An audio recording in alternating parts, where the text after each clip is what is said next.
समय लगना बा चल खोला जा जे ना चल जाए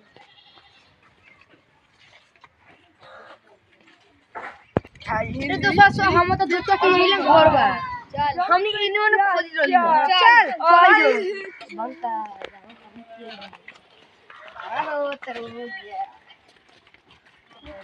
यार ई घर ना उ घर है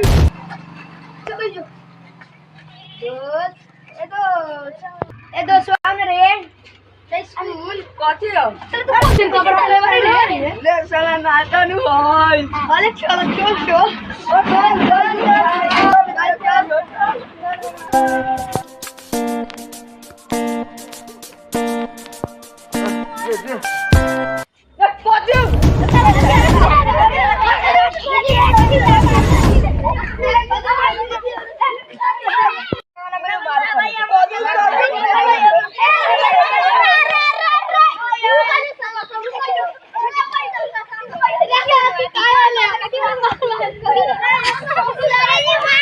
ए भाई सॉरी चल खूब मजा करे के चल जो रे